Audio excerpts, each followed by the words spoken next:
لمن الشاہدین والشاکرین۔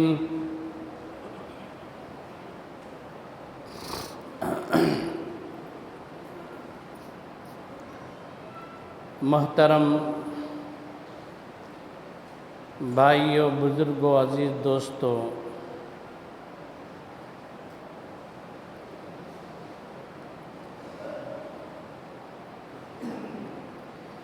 میں نے ابتدا میں قرآن کریم کی جو آیت پڑھی ہے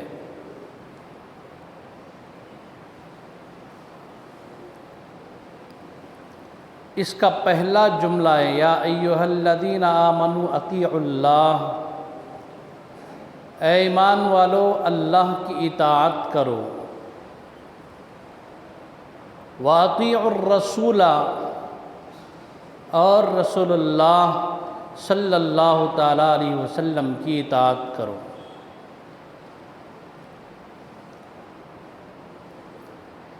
اللہ کی اطاعت، فرما برداری کیسے حاصل ہوتی ہے؟ اللہ کی اطاعت کا جذبہ بندے کے اندر حاصل ہونے کا طریقہ کیا ہے، اس کا طرز کیا ہے؟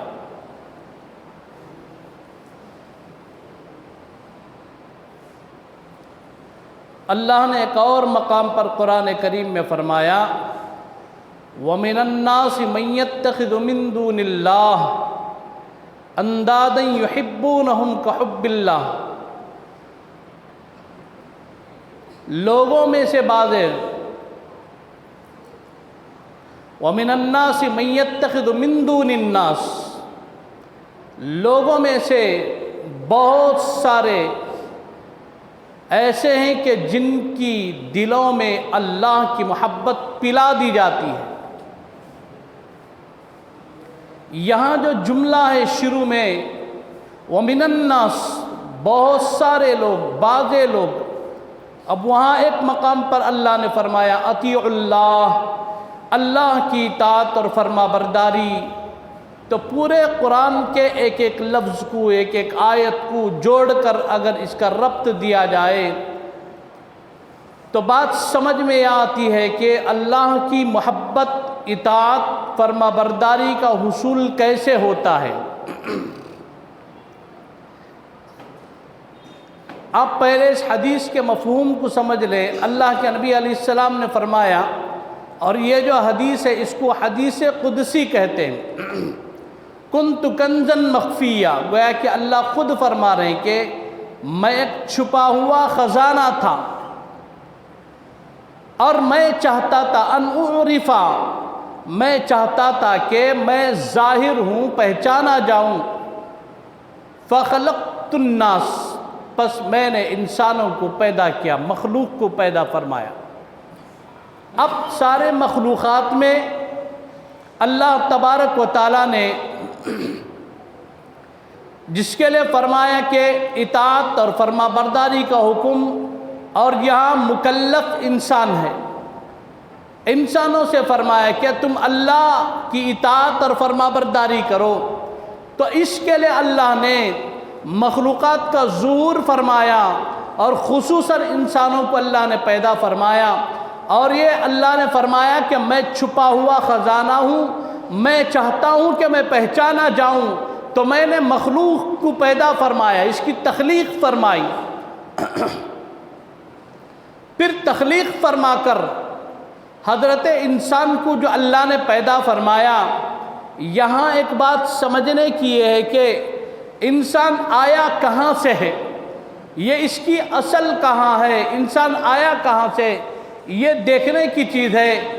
انسان اصل آیا جنت سے ہے۔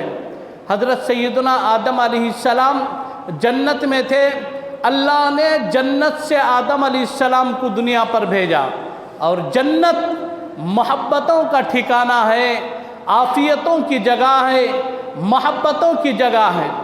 اللہ نے انسان کو جب پیدا فرمایا، بہت بڑی خوبی، بہت بہترین بات جو اللہ نے انسان کے اندر رکھی وہ ہے محبت۔ محبت کا جذبہ اللہ تعالیٰ نے انسان کے اندر رکھا ہے۔ اب انسان اسی محبت کے جذبے کے ساتھ پیدا فرمایا، اب دیکھو انسان دنیا کے اندر جو پیدا ہوا ہے اس کے اندر عداوتیں نہیں، دشمنیاں نہیں، نفرتیں نہیں، اور دوسری غیر غلط باتیں، غیر غلط چیزیں، غیر غلط حرکتیں جسے طبیعت خود قبول نہیں کرتی، یہ نہیں ہے۔ چوری نہیں، ڈکیتی نہیں، زنا نہیں، حرام نہیں، یہ انسان کی طبیعی چیزیں نہیں ہیں۔ یہ بعد میں ماحول کی وجہ سے یا پھر کچھ عوارض کی وجہ سے انسان کے اندر داخل ہو چکی ہیں، لیکن یہ انسان کا اصل خاصہ نہیں ہے۔ بغض بھی انسان کا خاصہ نہیں ہے، عداوت بھی انسان کا خاصہ نہیں ہے، دشمنیاں بھی انسان کی خاصیت نہیں ہے۔ انسان کی خصوصیت صرف اور صرف محبت ہے، اور اللہ تبارک و تعالیٰ نے اسی محبت کے ساتھ انسان کی تخلیق فرمائی۔ انسان پیدا ہوا، چھوٹا بچہ ہے، جس کے گود میں آپ اسے ڈالو وہ مسکرا کر چہرے دیکھنے لگتا ہے۔ اسے ابتدائی مرحلے میں اس بات کی پہچان نہیں ہوتی کہ یہی میری ماں ہے، یہی باپ ہے، یہ دادا ہے، یہ چچا ہے، یہ نانا ہے، یہ فلاں رشتہ دار ہے۔ بالکل ابتدائی جو مراحل رہتے ہیں ان مراحل میں بندے کو، انسان کو یہ سمجھ میں نہیں آتا کہ کون ہے، بلکہ اندرون میں جو محبت کا جذبہ ہے، اسی جذبے کے ساتھ جو بندہ جیا ہے، اسی جذبے کے ساتھ بندہ جو عروج پایا ہے، بندے کو جو زندگی ملی ہے، بس یہی وہ چیزیں ہیں۔ ہر انسان کی صورت جب دیکھتا ہے تو مسکرانے لگتا ہے۔ چھوٹے بچے کی فطرت دیکھو، جب صورتیں دیکھتا تو مسکرانا شروع کر دیتا ہے۔ کہیں رو رہا ہے بچہ تو پھر اس کی اپنی تکلیف کی وجہ سے، یا تو پیٹ میں درد ہوتا ہے یا تو کہیں کچھ ہوتا ہے، یہ دردوں کی وجہ سے بندہ روتا ہے، لیکن حقیقت میں محبت بندے کا خاصہ ہے۔ اور اسی محبت کے ساتھ بندہ دھیرے دھیرے پروان چڑھنے لگتا ہے۔ جب تھوڑا بڑا ہوا تو اسے ایک پہچان یہ ہوئی کہ یہ ماں ہے، یہ باپ ہے۔ سب سے پہلے جس کی پہچان ہوئی وہ پہچان ہے کہ ماں کی پہچان ہوئی۔ گود میں آیا، جس کی گود میں سو رہا ہے، آرام کر رہا ہے، تھوڑے دن کے بعد اسے ایک چہرہ مانوس ہوا۔ وہ چہرہ ماں کا چہرہ تھا۔ اس چہرے سے جو انسیت ہوئی، اس چہرے سے جو انسان مانوس ہوا، اب پھر اس کی موت تک وہی چہرہ ہے جس کے ساتھ یہ لگا رہے گا، یہ طے کر لے گا۔ جب دھیرے دھیرے بڑا ہوگا تب رشتے بھی پتہ چلیں گے کہ یہ ماں ہے، یہ باپ ہے، لیکن حقیقت یہ ہے کہ اس چہرے کے ساتھ جو انسیت ہے، موانست ہے، اسی کے ساتھ بندہ چلتا ہے۔ تو یہ محبت یہاں سے شروع ہوئی۔ اب جب دھیرے دھیرے بچے جب بڑے ہونے لگتے ہیں، دیکھو بلوغیت سے پہلے کا جو دور ہے یہ ایسا دور ہے کہ بچے کھیلتے بھی ہیں، لڑتے بھی، جھگڑتے بھی ہیں، اور پھر اس کے بعد بہت ہی جلد ان میں صلح صفائی بھی ہو جاتی ہے۔ یوں لمحوں میں لڑ رہے ہیں، لمحوں میں صلح صفائی ہو رہی ہے۔ اس کی وجہ کیا ہے؟ اس کی وجہ یہ ہے کہ ان کا من پاک ہے، صاف ہے، اور ان کی من کے اندر جو محبت کا جذبہ ہے یہ اجاگر ہے۔ سال ہا سال تک ہمیشہ کی دشمنیاں، ایک دوسرے کے ساتھ بہت سارے مرتبہ ایسا ہوتا ہے کٹے ہوئے رہتے ہیں، ہٹے ہوئے رہتے۔ بچوں کی عام طور پر یہ طبیعت نہیں ہوتی۔ آپ نے دیکھا ہوگا بچے چھوٹے چھوٹے، اب تو بچوں میں مزاج نہیں رہا۔ جب ایک دور تھا ریت میں بیٹھ کر بچے گھر بناتے، اس طرح پاؤں رکھ کر اس کے اوپر بالو ریت ڈال کر تھپک کر اس کے اندر تھپکی دے کر پھر آہستہ سے پیر باہر نکال کر کہتے یہ میرا اپنا گھر ہے۔ پھر بازو میں ایک چھوٹا بچہ آتا، وہ بھی پیر رکھتا، اپنے پیر پر بالو ریت جمع کر کے تھپکیاں دیتا، پھر پیر نکال کر کہتا یہ میرا اپنا گھر ہے۔ بہت سارے بچے وہاں پر اس طرح بیٹھتے اور اپنے اپنے گھر بناتے، کھیلتے، اب جب ان کے گھر کو جانے کا وقت ہوتا تو اپنے ہاتھوں سے بنائے ہوئے گھر خود اپنے ہی ہاتھوں سے توڑ کر کھیل کر چلے جاتے تھے۔ اس کے بنانے کی ان کو خوشی نہیں، اس کے توڑنے کا ان کو غم نہیں ہے۔ بس یہ بچوں کا جو من ہے، اس کی صفائی، اس کی ستھرائی، اس کے اندر محبت کا مادہ اور جذبہ اللہ نے اسے رکھ کر پیدا کیا ہے۔ پھر بعد میں چل کر نفرتیں، عداوتیں، یہ ماحول سے کریڈٹ ہونے والی چیزیں یہ ماحول بناتا ہے۔ اس لیے اللہ نے فرمایا وَمِنَ النَّاسِ مَن يَتَّخِذُ، اور بندوں میں سے بہت سارے وہ ہیں جو علاوہ اللہ کے کسی سے محبت نہیں کرتے۔ ایمان والوں کا تقاضا ہے کہ اشد الناس، وہ اللہ سے بہت زیادہ محبت کرتے ہیں۔ اللہ سے محبت کرنا، اللہ سے انتہائی درجے محبت کرنا، یہی تقاضا ہے۔ اللہ یہی چاہتے ہیں میرا بندہ مجھ سے خوب محبت کرے۔ اور اللہ نے انسان کو جو پیدا فرمایا، انسان کی جو تخلیق فرمائی، اس کے اندر کتنے اعضاء ہے، دل ہے، دماغ ہے، کان ہے، آنکھ ہے، ناک ہے، پیر ہے، ہاتھ ہے، سب کا الگ الگ کام ہے۔ سارے کام ایک عضو کے نہیں ہیں۔ ہاتھ ہے تو اس کا کام الگ ہے، کان ہے اس کا کام الگ ہے، آنکھ ہے اس کا کام الگ ہے، دماغ ہے تو پھر اس کا کام الگ ہے، پیر ہے اس کا کام الگ ہے۔ ہر ایک عضو کا، ہر ایک پارٹس کا کام الگ الگ ہے۔ لیکن اللہ نے جو دل بنایا، اس کا کام صرف محبت ہے۔ اور یہ محبت کس کی؟ صرف اور صرف اللہ کی محبت کے لیے اللہ نے بنایا ہے۔ اس دل کے اندر دیکھو یہاں امتحان کا مسئلہ ہے۔ اللہ نے دل بنایا، اس کے اندر محبت رکھی۔ اب محبت ہے، اب دنیا میں آنے کے بعد بندہ ڈیسائیڈ کرتا ہے اب یہ دل کو یا اللہ کی محبت کے لیے خالص کر دوں یا پھر اس میں مخلوق کی محبت بھی بھر دوں۔ اگر بندہ حقیقت میں اللہ کی محبت اس کے اندر داخل کرتا ہے، اللہ کی محبتیں اس کے اندر پیوست کرتا ہے، دل کے نہا خانے کے اندر، دل کے گہرائیوں کے اندر بندہ جب اللہ کی محبت داخل کرتا ہے تو پھر یہی وہ محبت ہے بندے کو اللہ کی اطاعت اور فرما برداری کی طرف کھینچ کر لے کر چلتی ہے۔ آپ نے دیکھا ہوگا محبت ایک ایسا مادہ ہے، محبت میں ہر چیز آسان ہو جاتی ہے۔ دنیا کی محبت، غیر محرموں کی محبت، ماں باپ کی محبت، رشتہ داروں کی محبت، بہن بھائیوں کی محبت، یہ وہ محبتیں ہیں ہر اس کیٹیگری کے اندر وہ کام کرنا بہت آسان ہو جاتا ہے۔ کیوں ہو جاتا ہے؟ اس کی وجہ کیا ہے؟ حقیقت میں اس کی وجہ ہے کہ جس چیز سے بندے کو محبت ہو گئی اب اس محبت کے اندر وہ کام کرنا آسان ہو جاتا ہے۔ بہت سارے غیر غلط کام، نازیبا حرکتیں جو ہوتی ہیں، انسان یہ کیوں کر دیتا ہے؟ بس یہ اس طرف مائل ہوا، اغیار کی محبت میں چلا۔ جب غیر کی محبت میں چلا تو پھر وہ غیر کی محبت میں غیر حرکتیں، غلط حرکتیں کرنا اس کے لیے بہت ہی آسان ہو گیا۔ حقیقت میں اگر اللہ سے محبت ہو جائے تو پھر اللہ کی محبت بندے کو یہاں سے لے کر وہاں تک اس کی منزلیں آسان کر دیتے ہیں۔ حضرت سیدنا ابراہیم خلیل اللہ علیہ السلام اللہ کے برگزیدہ پیغمبر گزرے ہیں، اور ہر پیغمبر کو اللہ نے ایک ایک لقب سے پکارا، ہر نبی کو اللہ نے ایک ایک لقب عطا فرمایا۔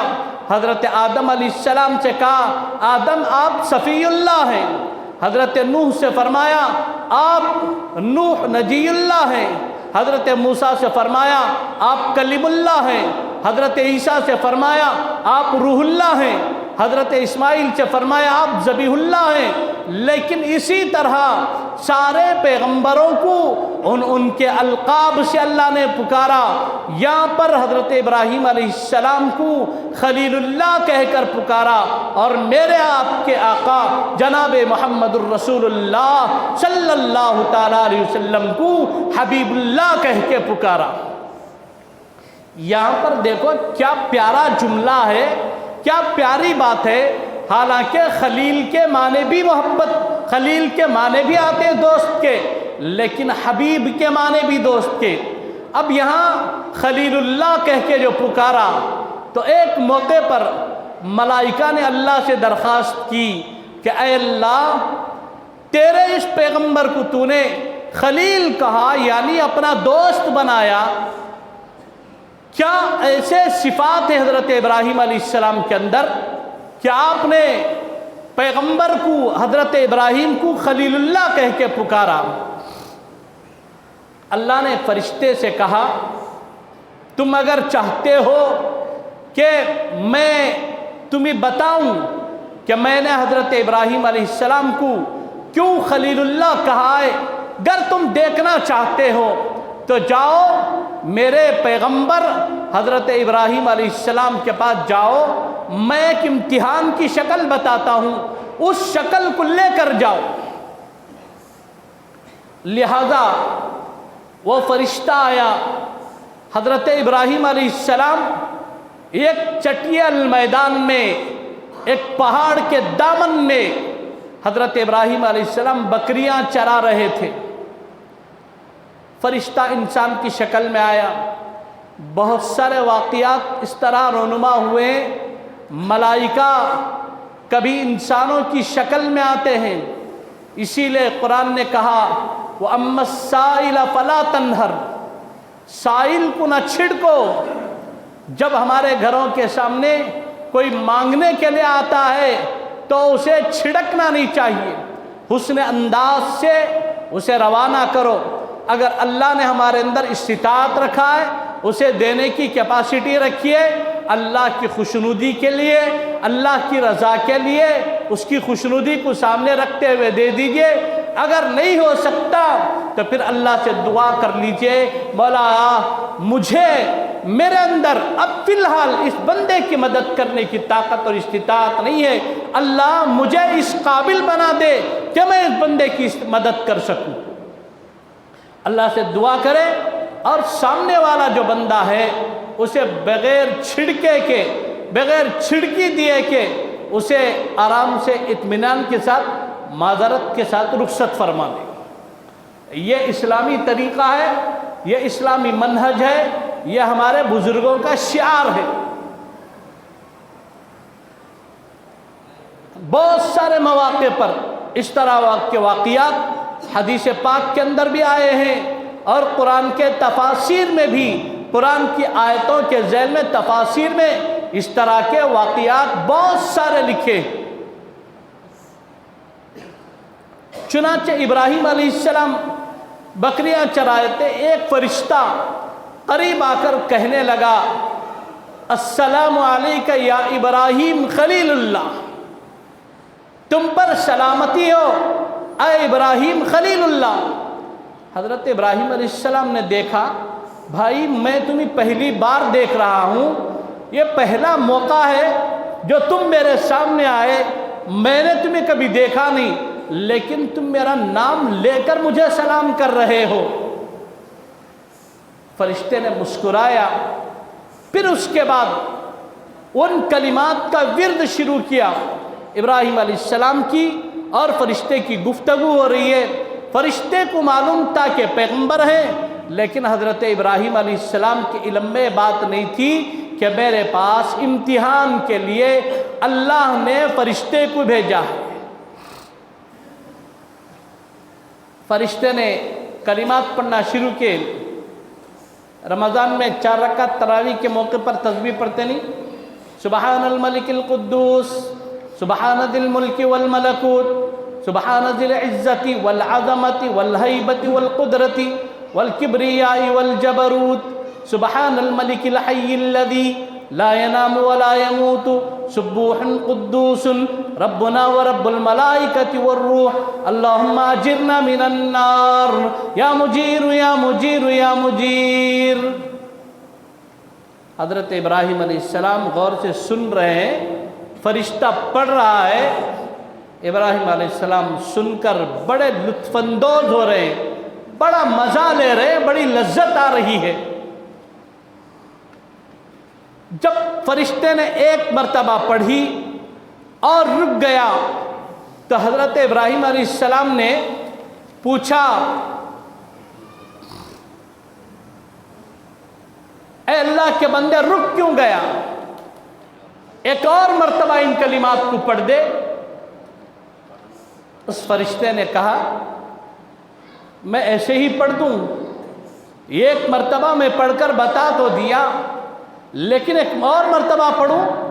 ہاں ضرور پڑھوں گا، لیکن تمہیں اس کی اجرت متعین کرنی پڑے گی، تمہیں طے کرنا پڑے گا۔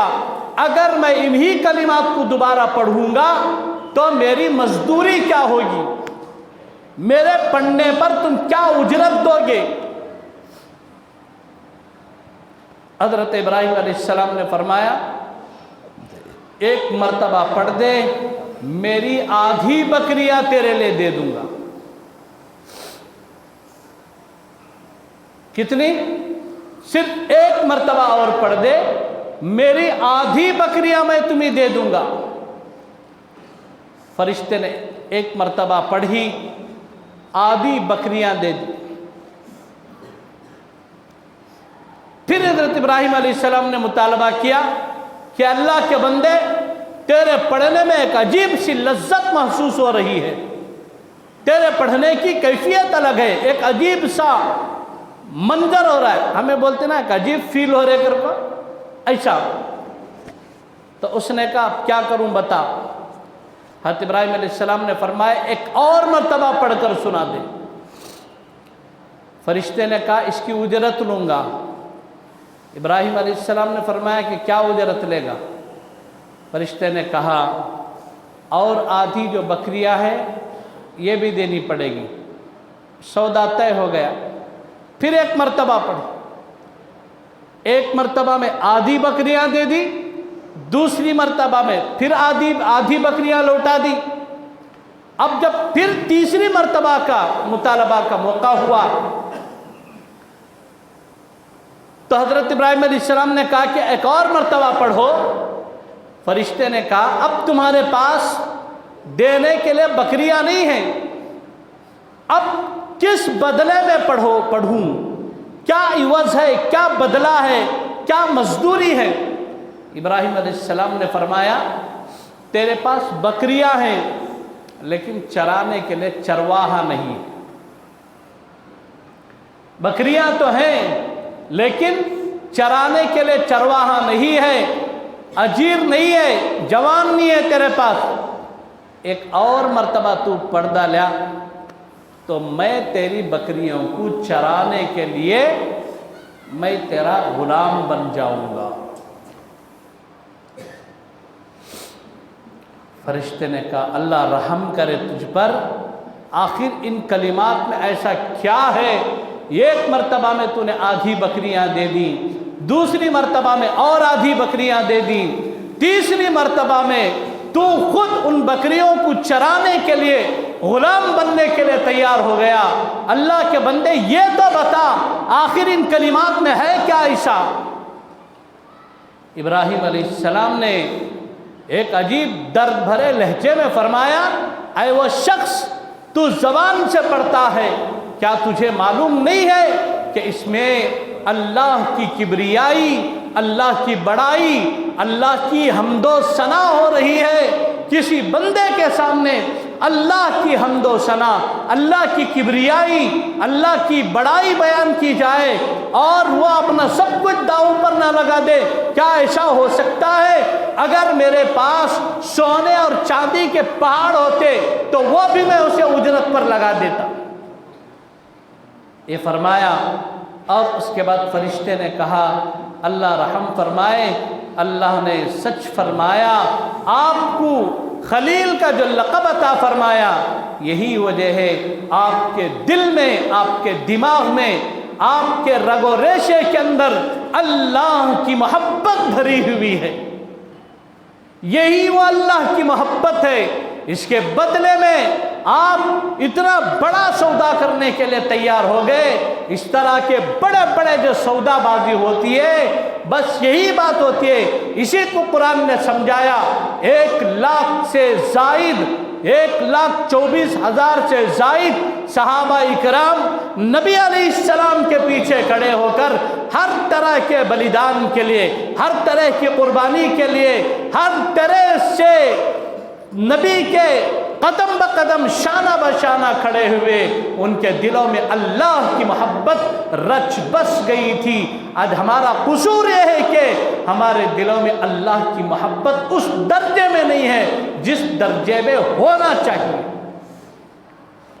اب جس بندے کے دل میں اللہ کی محبت آ جاتی ہے تو پھر اس کے لیے راتوں کا جاگنا آسان ہو جاتا ہے، راتوں میں رونا آسان ہو جاتا ہے، تہجد اس کے لیے آسان ہو جاتی ہے۔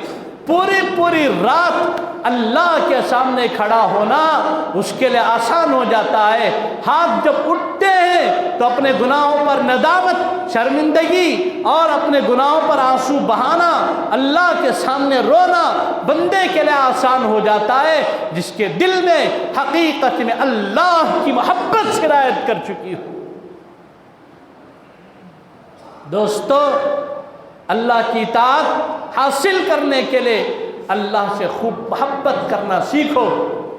ہم 2 رکعت نماز پڑھ کے اللہ سے سب کچھ مانگ لیا، اللہ میری بچی کی شادی آسان کر دے، اللہ میرا عزیز بیمار شفا دے دے، اللہ فلاں مشکل میں ہوں حل فرما دے، سب کچھ مانگ لیا۔ کبھی ہم نے یہ بھی مانگا، اللہ میرا دل تیری محبت سے خالی ہے، مولا میرے دل میں تیری محبت عطا فرما، اللہ میرا دل تاریک ہے، اندھیرا ہے، اللہ تیری محبت کی روشنی عطا فرما، مولا تیری محبت کا نور عطا فرما، اللہ میرے رگوں میں دوڑنے والے خون کے ہر خطرے کے اندر اللہ تیری محبت نصیب فرما۔ کبھی ہم نے اللہ سے مانگا؟ سب کچھ مانگ لیا ہم نے، دنیا بنانے والے سے دنیا تو مانگ لی، لیکن دنیا بنانے والے سے کبھی ہمیں اسے نہیں مانگا۔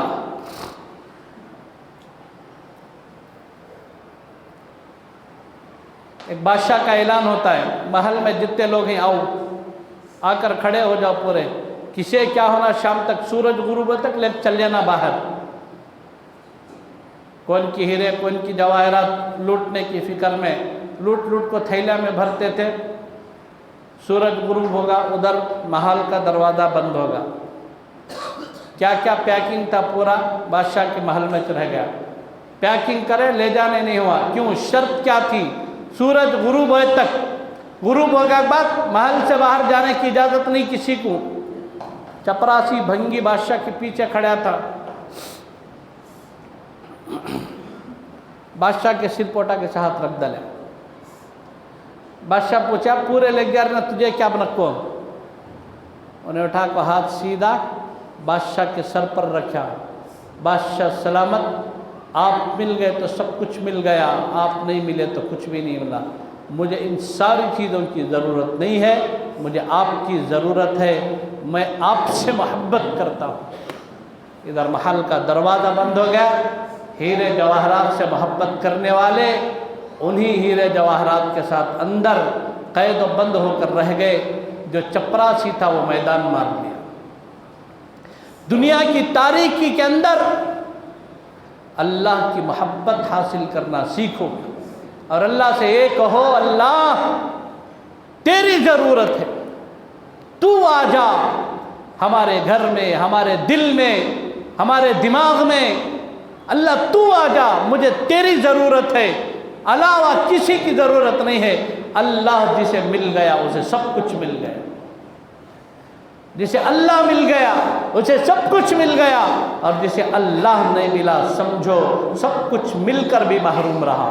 کل روز محشر اللہ بلائیں گے، اور پوچھیں کہ بندے کو کیا لے کر آیا ہے، اس وقت یہ کہیں کھڑے ہو کر اللہ کچھ بھی نہیں، صرف دنیا میں اتنا کہہ کے اللہ تو مل جا، اللہ مجھے تیری ضرورت ہے۔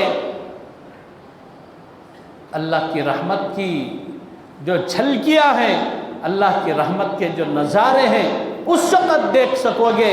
بندہ اس وقت دیکھے گا اور کہے گا اللہ یہ کیا کرم کے دریا ابل رہے ہیں۔ اللہ فرماتے ہیں جس نے دنیا مانگی اسے دنیا مل گئی، بندے تو نے مجھے مانگا تھا، آج میرا کرم بھی دیکھ لے، میرا لطف بھی دیکھ لے، میری محبت بھی دیکھ لے۔ دنیا کے اندر میری محبت میں دنیا کی محبتوں کو، دنیا کی لذتوں کو تو نے ترک کیا ہے، تو نے چھوڑا ہے۔ آج میری محبت کی لذت تو دیکھے گا، تو دیکھ۔ قرآن کہتا ہے یا ایھا الذین آمنوا اطیعوا اللہ، اے ایمان والو اللہ کی اطاعت کرو۔ اللہ کی اطاعت اللہ کی محبت سے حاصل ہوتی ہے، اور اللہ کی محبت اللہ سے مانگنی پڑتی ہے، اور یہ وہ چیز ہے بنا مانگے نہیں ملتی، بنا مانگے نہیں ملتی۔ اللہ سے مانگو، زندگیوں کے سنورنے میں، زندگیوں کے بدلنے میں دیر نہیں لگتی۔ آن کی آن میں، لمحوں میں بندے کی زندگی بدل جاتی ہے۔ کب؟ جب وہ اللہ کی محبت مانگ لے، اللہ سے اس کی اطاعت مانگ لے، اللہ سے اس کی فرما برداری مانگ لے، اللہ سے اطاعت شعاری مانگ لے۔ حضرت عطا ابن ابی رباحہ کعبۃ اللہ کا طواف کر رہے تھے، حجاج بن یوسف آپس میں کھڑے ہو کر ٹکرا گیا۔ حجاج بن یوسف کے نام سے زمانہ تھراتا تھا، کانپتا تھا۔ عطا ابن ابی رباحہ کے بہت چرچے سن رکھے تھے، ٹھگنے خط کے، کالے کلوٹے، لیکن اس وقت مکہ، مدینہ، یمن، مصر، الجزائر، کوفہ، اس پورے علاقے کے زبردست فقیہ مانے جاتے تھے۔ اللہ نے دین میں بڑی تفقہ، بہت ہی زیادہ سمجھداری دین کی عطا فرمائی تھی۔ آپس میں ٹکرا گئے، نکلنے والے تھے۔ حجاج بن یوسف نے کہا کہ تجھے معلوم کہ میں کون ہوں؟ اب عطا ابن ابی رباحہ نے کہا نہیں، میں نہیں جانتا۔ اس نے کہا کہ کیا تو نے نام سن رکھا ہے حجاج بن یوسف؟ کہا ہاں نام سن رکھا ہوں۔ کہا وہ میں ہی ہوں۔ عطا ابن ابی رباحہ نے کہا کیا تم نے نام سن رکھا ہے؟ عطا ابن ابی رباحہ کون ہے؟ ارے میں اسی سے ملنے کے لیے تو آیا ہوں۔ کہا میں ہی وہ عطا ابن ابی رباحہ ہوں۔ حجاج بن یوسف نے کہا کہ سرزمین حرم ہے، تو بھی طواف کر رہا، میں بھی طواف کر رہا ہوں۔ اللہ کے بندے، آج تیرے چہرے پر جو نظر پڑی مجھے انتہائی درجے خوشی ہوئی۔ مانگ، کیا مانگنا چاہتا ہے؟ آج تو جو مانگے گا میں تجھے دوں گا، تیری جھولی بھر دوں گا، تو مانگ، کیا مانگنا چاہتا ہے؟ عطا ابن ابی رباحہ نے کہا کیا دے سکے گا تو؟ کیا مانگوں تجھ سے؟ تجھ سے دنیا مانگوں؟ وہ تو میں نے دنیا بنانے والے سے نہیں مانگی، کیونکہ مجھے دنیا کی حقیقت معلوم ہے۔ تجھ سے دنیا مانگوں، یہ تو میں نے دنیا بنانے والے سے نہیں مانگی، کیونکہ مجھے دنیا کی حقیقت معلوم ہے۔ اور تجھ سے دین مانگوں، وہ تو تیرے پاس ہے نہیں، کیا مانگوں تجھ سے بتا۔ اس جملے کا اثر حجاج بن یوسف پر بہت ہوا۔ دنیا کی حقیقت بس اتنی ہے، دنیا بنانے والے سے، خود دنیا بنانے والے کو مانگ لو، اللہ کو مانگ لو، اللہ کی محبت مانگ لو، پھر سب کچھ تمہارے قدموں میں ہوگا۔ در در بھٹکنے کی ضرورت نہیں پڑے گی۔ اللہ عزت کی زندگی عطا فرمائیں گے، ذلت کے نقشوں سے اٹھا کر اللہ عزت کی بلندیوں پر پہنچا دیں گے۔ کب؟ جب ہمارے اندر اللہ کے احکامات کی فرما برداری آ جائے، اطاعت شعاری کا جذبہ پیدا ہو جائے، اللہ کی محبت ہمارے اندر آ جائے۔ جس کے دل میں اللہ کی محبت آ جاتی ہے، وہاں سے دنیا کی محبت خود بخود رخصت ہو جاتی ہے، اور جہاں سے رخصت ہو گئی دنیا کی محبت، پھر وہ دل کا کیا کہنے، وہ دل اللہ کے ہاں قابل قبول ہے، مقبول دل ہے۔ اس لیے اللہ سے اس کی محبت مانگو۔ جب اللہ کی محبت مل جاتی ہے تو پھر سمجھو ہمارا شمار اللہ کے اطاعت گزار بندوں میں ہو گیا۔ پھر اللہ کی اطاعت کرنا، فرما برداری کرنا، یہ بہت آسان ہو جاتا ہے۔ اللہ سے دعا فرماوے اللہ مجھے اور آپ کو، اللہ پوری امت مسلمہ کو کہنے سننے سے عمل صالح کی توفیق عطا فرمائے۔ آمین۔ وآخر دعوانا الحمدللہ رب العالمین۔